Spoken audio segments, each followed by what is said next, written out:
राहुल जी, संसद की बैठक मत बुलाओ। गरीब से कुछ भाड़ा उड़ा लेके एक बस करके पाकिस्तान चले जाओ। आप राहुल गांधी को पाकिस्तान जाने को कह रहे हैं? क्योंकि पाकिस्तान से उनको बहुत प्यार है। 100 साल पहले नीतीश जी का राज था, आज भी है और कल भी रहेगा। मैं तो उनको पैसा किशोर बोलता हूँ। पैसे तो आपकी पार्टी ने ही तो दिया था उन्हें। क्या पैसा किशोर ये बता सकते हैं कि आज तक उन्होंने कोई एक गरीब के लिए स्कूल बनाया है? हजारों करोड़ कमाया जो हो, कोई एक छोटा सा अस्पताल बना दिया है? नीतीश जी तो आए गए कई बारी। नीतीश जी कभी कहीं नहीं गए। नीतीश जी से लोग आके सटते हैं, निकलते हैं। नीतीश जी तो जहाँ है वहीं है। उसका मतलब बीजेपी ने सहारा छोड़ा था। देखिए, मैं बताता हूँ आपको। काफ़ी मुश्किल होगा पिछली बार से इस बार साधना आप लोगों को सीट शेयरिंग की अगर बात करें। एनडीए में वही एक सबसे आसान काम है, वो है सीट शेयरिंग।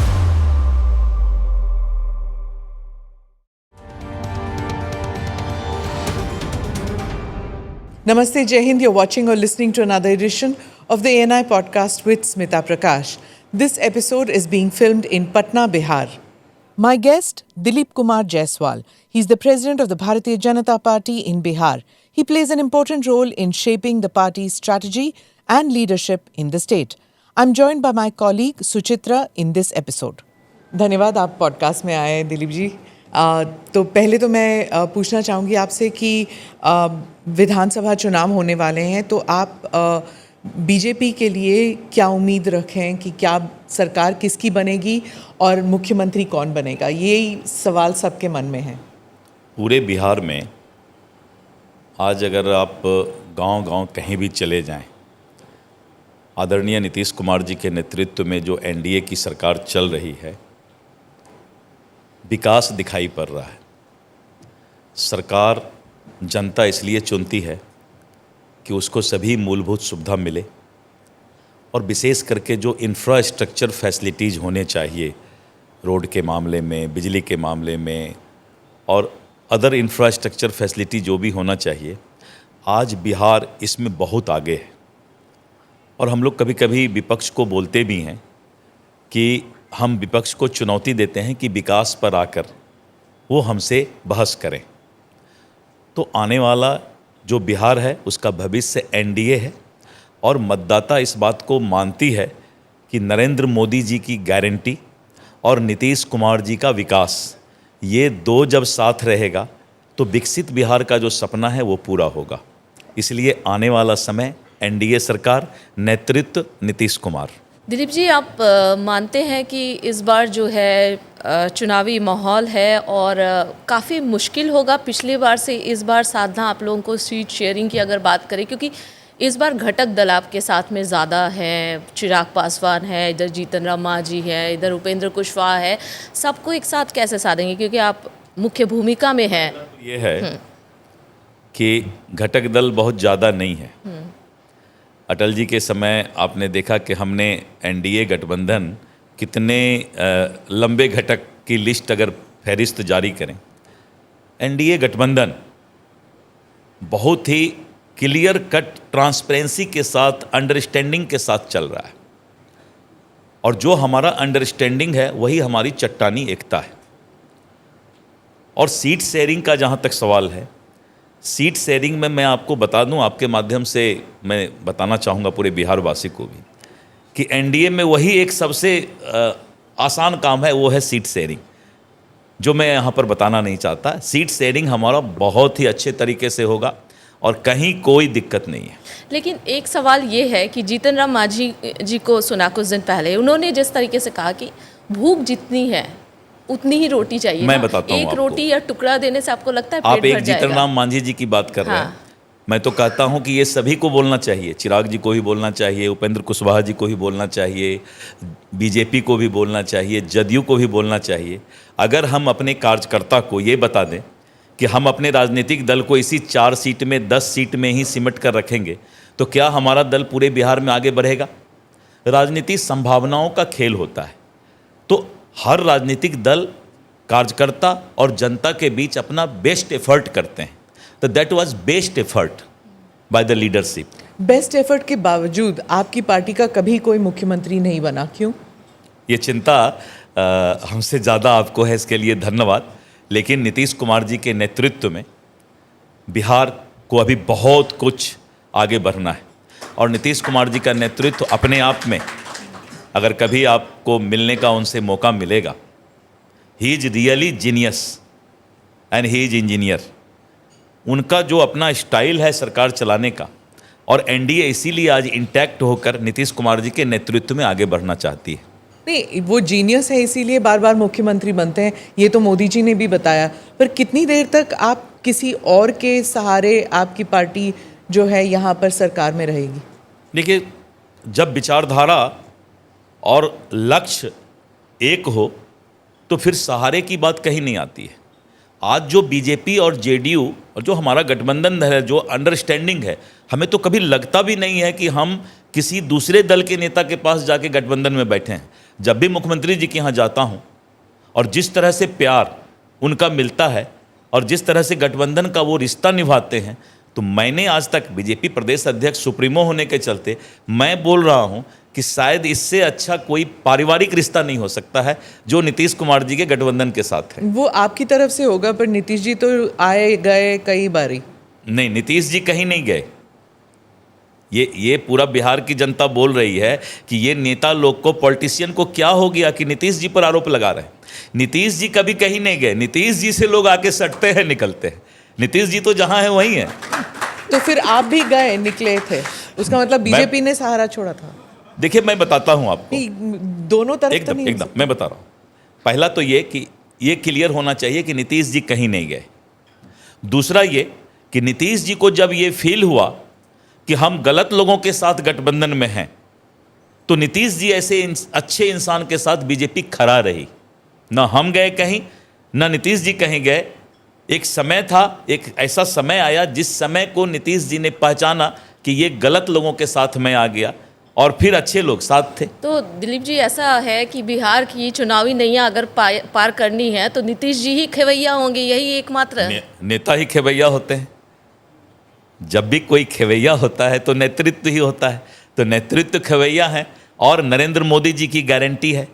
इस देश में एक ही गारंटी चलती है, वो है नरेंद्र मोदी जी की गारंटी। इस देश, दुनिया के सर्वाधिक लोकप्रिय नेता और भारत के यशस्वी प्रधानमंत्री। आप छत्तीसगढ़ में, मैं छत्तीसगढ़ में प्रभारी था और मैं छत्तीसगढ़ में रायपुर में रह के देखा कि जब मैं गया तो वहाँ के हमारे दल के ही लोगों ने कहा भूपेश बघेल को हटाना बहुत मुश्किल है, क्योंकि मैं बाहर से गया था। लोगों के अंदर एक परसेप्शन बन गया था कि कांग्रेस और भूपेश बघेल को छत्तीसगढ़ से नहीं हटाया जा सकता है।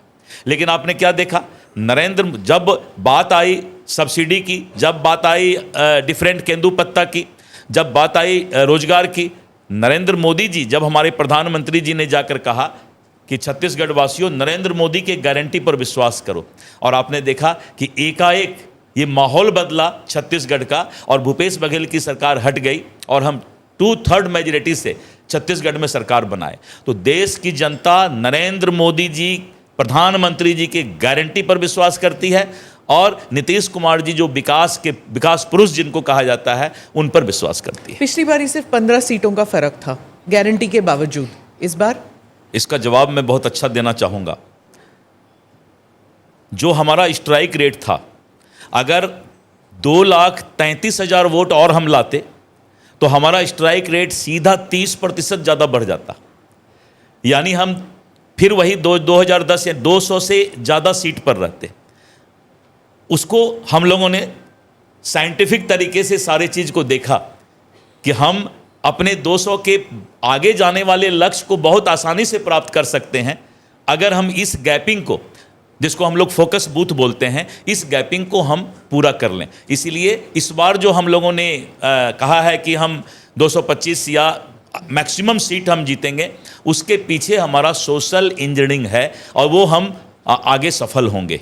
सोशल इंजीनियरिंग यानी कास्ट अर्थमेटिक, बहुत सारी बातें हैं जिसको मैं यहाँ, अब मैं अपनी पूरी रणनीति तो बता नहीं सकता, लेकिन ये जरूर बता सकता हूँ कि अब हम लोगों ने भी इस चीज़ को समझ लिया कि इलेक्शन के समय जिस तरह से प्रोपगंडा करके और भ्रमजाल फैला करके, सोशल मीडिया का गलत उपयोग करके, अभी आए थे हमारे पहले शायद एक नेताजी आए थे, मैं तो उनको पैसा किशोर बोलता हूँ और मैं बोलता हूँ इस बात को तेरा लहजा बता रहा है कि पैसा तेरी नई नई है।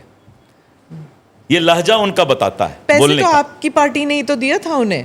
नहीं मोदी नहीं, जी, सिर्फ मैं बताता हूँ आपको, मोदी जी का कैंपेन चलाया था, पैसे ले गए थे। कंसल्टेंट हैं वो, तो इसलिए बहुत लोगों से पैसा पाया होगा, मेहनत किया तब कमाया। मैं ये नहीं बोल रहा हूँ कैसे ले आए हैं, लेकिन बचपन से लेके 49 साल, मैं बोलता हूँ बचपन से 55 उम्र तक, उनको बिहार के लोगों के गरीब की चिंता नहीं आई। क्या पैसा किशोर ये बता सकते हैं कि आज तक उन्होंने कोई एक गरीब के लिए स्कूल बनाया है? हजारों करोड़ कमाया जो हो, लेकिन गरीब के लिए कहीं बिहार में एक स्कूल बनाया है अपने से? कोई एक छोटा सा अस्पताल बना दिया है? कोई एक सामाजिक इंसानियत और मानवता का काम उन्होंने राजनीति शुरू करने के पहले बिहार में कहीं भी किया हो? किसी एक गरीब की बेटी की शादी करा दिया है? दिलीप जायसवाल बोल सकता है कि सैकड़ों हजारों गरीब लड़कियों का शादी कराया है, लाखों लोगों का जिंदगी बचाया है। लेकिन पैसा किशोर सिर्फ पैसा कमा करके अपने भविष्य की चिंता कर रहे हैं। बिहार के भविष्य की चिंता करना होता तो पैसा तो वो 10 साल पहले से भी कमा रहे हैं। एक स्कूल उनको बिहार में आके बना देना चाहिए था। कम से कम आज बोलते कि नहीं, मैं सामाजिक सेवा का नेचर मेरा पहले से है, ये तो हम बोल सकते थे ना, अगर एक एग्जाम्पल हम पूरे बिहार में बता देते। लेकिन उन्होंने एक अस्पताल नहीं बनाया, एक स्कूल नहीं बनाया, और आज वो जो है बिहार की चिंता कर रहे हैं। और मैं बहुत गंभीर बातें उठा रहा हूं, ये कभी उनसे पूछिएगा। अभी उन्होंने क्रेडिट डेबिट और ये सब की बातें कर दी कि 45% जो है बिहार का है। उनका नॉलेज जो है पता नहीं कहाँ से पढ़ के आते हैं। आज हमारा 59.23% है। ये मैं बता रहा हूँ 3 महीने पहले की बात, 59.23%। लेकिन आज कहिए तो आज हम 62% पर हैं। और जो वो लालू जी के जमाने की बात 18% कर रहे हैं, 18 से 62 यानी पॉजिटिव प्रोसेस चल रहा है। और अगर पूर्णिया और अररिया की बात करें तो पूर्णिया में 98% मेरा जो है क्रेडिट डेबिट ये जो है ट्रांसफर है, 98% पूर्णिया।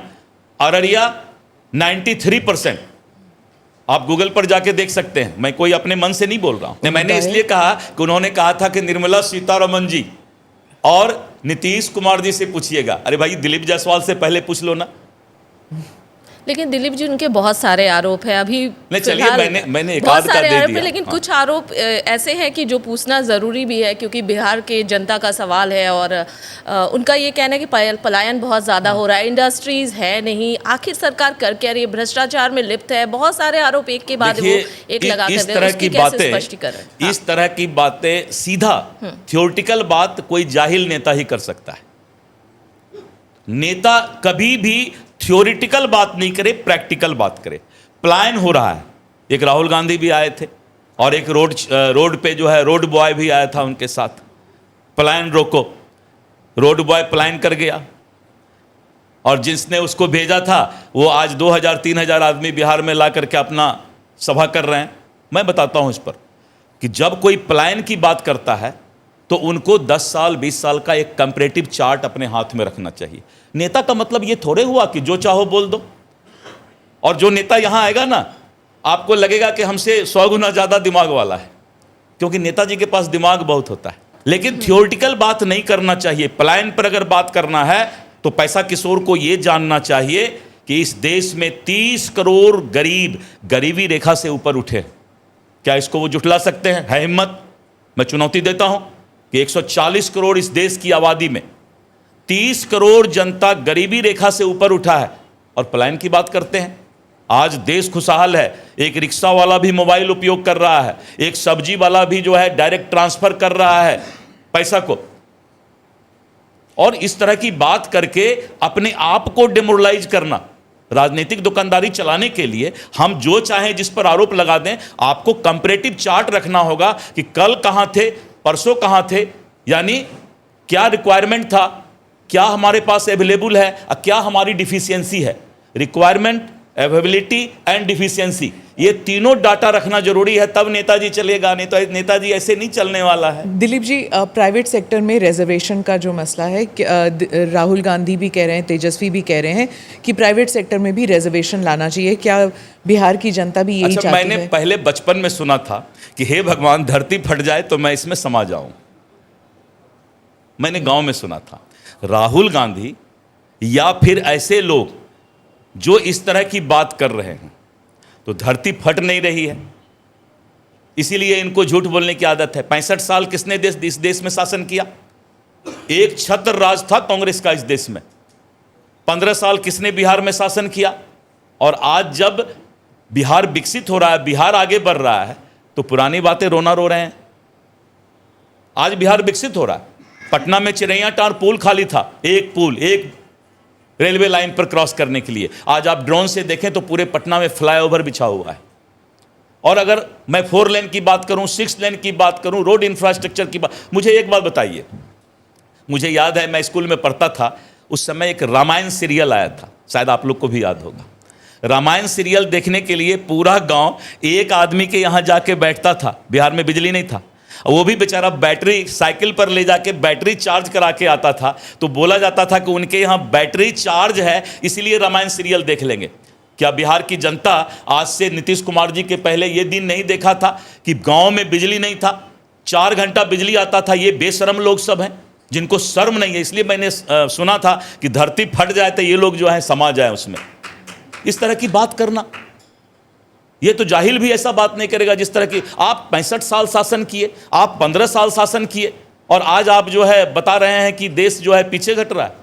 बिहार में दिलीप जी, अगर बिहार चुनाव और जातिगत जनगणना की बात ना हो तो बिल्कुल उचित नहीं होगा। तेजस्वी यादव पिछले दिनों सुन रही थी, वो कह रहे थे कि हमारे दबाव में, मेरे पिताजी के दबाव में हमने ये बात रखी थी, उसके बाद सरकार ये लेकर आई है। कांग्रेस भी यही कह रही है, आप लोग पर लगातार आरोप है कि दबाव में आकर आपने किया। तेजस्वी जी का परिवार दबाव की राजनीति, जब उनका शासन था उनके पिताजी का, तो उस समय भी उनका दबाव चलता था, अपहरण का दबाव चलता था, अपराध का दबाव चलता था।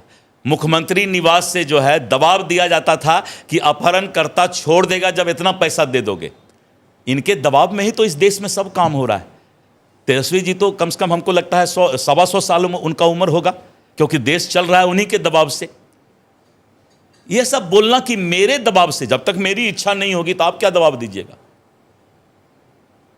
और मोदी जी कभी भी इस बात के पक्षधर नहीं है कि फ्री का रेवड़ी बांटो, कभी भी नहीं चाहते हैं। वो चाहते हैं कि इस देश का एक एक आदमी इतना सशक्त हो जाए कि वो खुद दूसरे को खिलाने के लायक हो जाए। लेकिन जिस देश का जो माहौल बनता जा रहा है, मोदी जी उस माहौल से किसी तरह निपट भी रहे हैं और उस माहौल के आगे का काम भी कर रहे हैं। ये स्थिति है इस देश की। प्रशांत किशोर जब आए थे वो कह रहे थे कि ऑपरेशन सिंदूर जो है पॉलिटिकली उससे बीजेपी को कोई फ़ायदा नहीं पहुंचेगा, क्योंकि बिहार की जनता कह रही है कि हम तो तैयार थे एक लंबे युद्ध के लिए, आप बड़ी जल्दी बाहर निकल आए। बहुत अच्छा 2 सच्चाई उन्होंने कहा। पहला तो ये उन्होंने कह दिया कि भारतीय जनता पार्टी ऑपरेशन सिंदूर को कोई पॉलिटिकल मुद्दा नहीं बनाना चाहती है, फायदा नहीं होगा। यानी हम यहाँ होर्डिंग्स तो सारे लगे हुए हैं पटना में, एकदम सेना के पराक्रम और वीरता का होर्डिंग। क्या हमें जरूरत पड़ेगा तो हम सर पे कफन लेके भी उनके लिए बोलेंगे भारतीय सेना जिंदाबाद।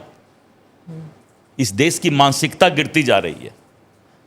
और राहुल गांधी को मैंने कहा था, राहुल गांधी जब बिहार आए थे तो मैंने कहा था कि राहुल जी संसद की बैठक मत बुलाओ, गरीब से कुछ भाड़ा उड़ा लेके एक बस करके पाकिस्तान चले जाओ, जहां पर 9 आतंकवादी ठिकाना को ऑपरेशन सिंदूर में नस्ताबूद किया गया, 96 लोगों का जनाजा और अर्थी निकला। एक बार जाकर के पाकिस्तान में वो 9 जगह विजिट तो कर लो। एक बार मैडम अगर वो 9 जगह चले जाए जहां पर कि मिसाइल गिरा है, उनको तो सही सबूत वहां मिलेगा। एक बार यात्रा उनको वहां करना चाहिए। पर यहाँ तो वो लोगों के बीच जा रहे हैं ना, प्रजा के बीच जा रहे हैं, तो उन्हें तो कुछ पता होगा। एक बार पाकिस्तान चले जाएं, क्योंकि पाकिस्तान से उनको बहुत प्यार है। आप राहुल गांधी को पाकिस्तान जाने को कह रहे हैं? सिर्फ मैं ये जा रहा हूं कि जहां मिसाइल गिरा है वो 9 जगह राहुल गांधी को जरूर जाना चाहिए। कम से कम एक बार देख लेंगे तो छाती पीटते हुए आएंगे, या मोदी तेरा मिसाइल कितना तगड़ा है, बोलते आएंगे। स्टूडेंट से कोई सवाल है? Hello everyone, I am Shubham Singh, और मेरा क्वेश्चन है सर से कि जैसा कि गवर्नमेंट ने अभी हाल फिलहाल में लैंड सर्वे करवाया, तो उसमें बहुत सारा करप्शन हुआ है। जैसे कि फार्मर से डायरेक्ट डिमांड किया जाता है और फिर बीडीओ और सीईओ बोलते हैं कि आप इतना सर्टेन अमाउंट ऑफ दो तो आपका लैंड सर्वे में ये चीज़ सुधारा जाएगा, और नहीं तो आपका काम रोक दिया जाएगा। तो इसके लिए गवर्नमेंट ने कुछ एक्शन क्यों नहीं कर रही है? मैं बता देता हूँ, मैं आपका सारा सवाल समझ गया, मैं बता देता हूँ। इस देश में और बिहार के अंदर, विशेष करके मैं बिहार की बात बता रहा हूँ, आज से 100 वर्ष पहले कैडेस्ट्रल सर्वे हुआ, और कैडेस्ट्रल सर्वे के बाद, ये 1924 के उसके पहले की बात मैं बता रहा हूँ, और उसके बाद रिविजनल सर्वे हुआ, यानी इस बीच में करीब करीब 100 साल सर्वे हुआ ही नहीं बिहार में। उड़ीसा में सर्वे हो गया, बंगाल ऐसे जगह में सर्वे हो गया, उत्तर प्रदेश में सर्वे हो गया, बिहार में सर्वे नहीं हुआ था। मैं धन्यवाद देता हूं नीतीश कुमार जी को। आज से नहीं, करीब 9 वर्ष से नीतीश कुमार जी ने पहले हवाई सर्वे करवाया, फिर एक मैप तैयार किया, और बिहार के अंदर जितने विवाद हैं, जितने अपराध हैं, उसका 63% अपराध जो है ये जमीन विवाद को लेकर के होता है। धन्यवाद है नीतीश कुमार जी को कि उन्होंने सर्वे का शुरुआत कराया। और आज शायद हमारे जो छोटे भाई ने सवाल किया है उनको पता नहीं है, आज हम 60% सर्वे पूरा कर चुके हैं। 23% सर्वे का जो मामला है वो लैंड डिस्प्यूट में कोर्ट में है। 20% लोग बचे हैं, उसको भी हम धीरे धीरे कर रहे हैं। पहले सर्वे का टाइम एक फिक्स किया गया था कि हम 6 महीना में सर्वे करेंगे, लेकिन मैं राजस्व मंत्री था, मैंने खुद कहा था कि जब तक बिहार की जनता आराम से सर्वे नहीं कराएगी तब तक हम सर्वे का डेट बढ़ाएंगे, आपको कोई दिक्कत नहीं होगा। और आपने देखा होगा कि सर्वे का डेट हम लगातार इसलिए बढ़ा रहे हैं कि किसी को कोई परेशानी नहीं हो। आपकी सरकार के 3 कुछ अहम सुधार जो आप लेके आए हैं, वो 3 सुधारों का आप अगर हमको शॉर्ट में बताएं कि। मैं बहुत शॉर्ट में बता दूंगा जी। इंफ्रास्ट्रक्चर, पूरे बिहार के अंदर जो इंफ्रास्ट्रक्चर हमने तैयार किया, अब इंफ्रास्ट्रक्चर में सारे चीज आ जाएंगे। पर जो मीडिया में आता है वही कि ब्रिज गिरते रहते हैं, रोड खत्म हो जाते हैं, जब भी एक बारिश आ जाती है तो पूरा का पूरा शहर पानी के नीचे आ जाता है। एक आदमी बहुत ही भला चंगा था, एक बार जा रहा था तो उसको चोट लग गई पत्थर से, तो लोगों ने कहा कि इसको चलने नहीं आता है। आप उस आदमी का 99 मेरिट छुपाकर एक डिमेरिट बहुत अच्छा से दिखाई पड़ता है, तो वही बात लोग कर रहे हैं। आपने कभी 99 पुल देखा क्या इस बिहार का? आज 28,000 से ज्यादा बड़े पुल बने हैं बिहार में, 28,000 से ज्यादा बड़े पुल बने। छोटा पुल पुलिया जो है वो करीब करीब बना होगा तो हमें लगता है लाख से लाखों पुल, छोटा पुल बनेगा। एक दिखाई पड़ गया, एक पुल गिर गया, तो वही हुआ कि एक भला चंगा इंसान चल रहा था, पत्थर से चोट लगा तो उन्होंने कहा इसे चलने ही नहीं आता है। एक हिडन टैलेंट भी आपका है, काफ़ी सुरीली आवाज़ में आप जनसभा में लोगों को संबोधित भी करते हैं, आज भी है और कल भी रहेगा।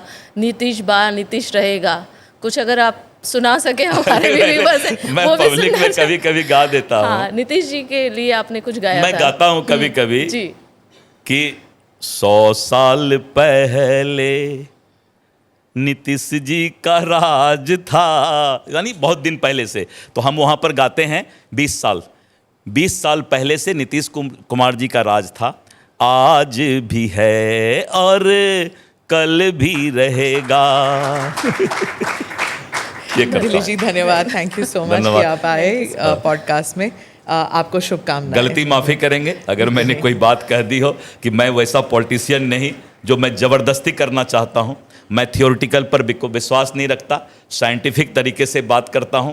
और प्रशांत पैसा किशोर जी को ये ज़रूर बता दीजिएगा कि आज 60% से ज़्यादा हमारा, जो उन्होंने कहा था 40%, वो 60% से ज़्यादा है। और इसी बिहार में 2 जिला एग्जाम्पल है जहां 98% है, 93% है, जबकि नेशनल रेशियो 79 या 80% है। धन्यवाद। Thank you for watching or listening to this edition of the ANI podcast with Smita Prakash. Do like or subscribe on whichever channel you have seen this or heard this. Namaste, Jai Hind.